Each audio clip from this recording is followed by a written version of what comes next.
As a kid growing up, I was always fascinated by the idea, the concept of a calculator.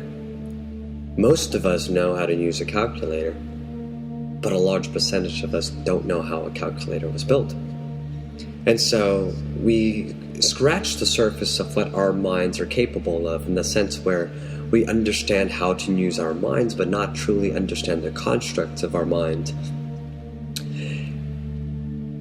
But as time progresses, as I, inch forward in my thinking of such concept, many moons later, I come at the realization that beneath all things pervades a patterns that truly, really expresses the notion or the idea that all things are just energy and expressed in a manner so different and so unique and so relative to each perspective that we truly do not grasp the understanding that they are all the same thing, and they all stem and descend and derive from the same thing. When Einstein came up with the formula E equals mc squared, he didn't come up with the formula E1 or E2 or E3 equals mc squared. He just came up with the formula E equals mc squared, that all things are just energy.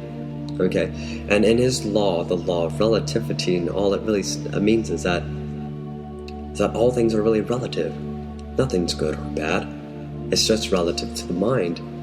And human beings, as our experiences starts to, flower, we begin to build complexities into things and understanding the surface of a lot of different things, but not truly understand the constructs of how all things were made and stem from the same thing.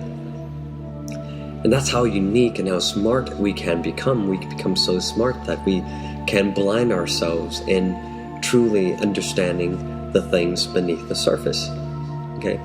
Now, Sigmund Freud was the person who was, a psychological studier, of the mind, who broke down the minds into three small components. But his understanding of the smaller components, the id, the ego, and the superego, slightly differs from my understanding of patterns. I'm going to utilize basic components of the mind so that we can further understand the minds from a slightly different perspective, okay? But it's going to parallel some of what Sigmund Freud has left us. The red represent the part of your brain that is very egocentric. It wants all the attention. It's the egoic mind. It believes that it needs to be individualized because it believes that it's the only one. The blue mind, which can parallel the idic mind. It is the part of the mind that is subtle, very calm. It believes that it is connected to all things. It believes in the idea of oneness. It knows that it is connected to all things, and therefore it has no need for an attention. It believes in its own benevolence. It simply believes. The third aspect or component of the mind is represented by the color yellow. Okay, the yellow mind represents the cosmic mind, and that when we become more conscious about how things are built and not just how things are used, how our minds are constructed and not just how to use our minds, we become more conscious with ourselves and flowering our yellow mind, or our cosmic seed, our cosmic mind. You see, our minds are constructed of those three things, our blue, our red, and our yellow minds.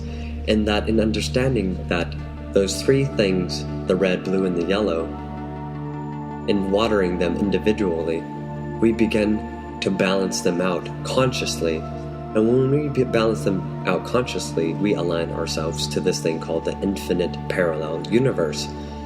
The infinite parallel universe strictly means that there is a parallel, an infinite universe, an infinite of possibilities that we are a small spectrum of, or a small spectacle of, and that when we align ourselves to the infinite parallel universe, we can direct ourselves into the medium or into that space that which we desire, much like the way in which a radio works. A radio has an infinite spectrum of frequencies, but a tuner allows the radio to tune specifically into the channel that which it desires. When you get into that particular channel, all of that wave spectrum within that channel opens itself to you. Our minds can travel in that sense where when we align ourselves into that infinite possibilities, we can understand that we can tune ourselves into that reality. Much like how red, blue, and yellow creates an infinite spectrum and range of colors, the infinite mind stems from the same concept that our yellow, our blue, and our red minds give rise to the infinite spectrum or range of mental possibilities out there. So if you want to align yourself to Sigmund Freud, you want to align yourself to Da Vinci, all those timeless philosophers, all you have to do is water and bring up to speed all the minds that are currently deficient. And that's how you truly expand your mind. Become more conscious that you are created out of components and not just learn how to use your mind from a more surface perspective.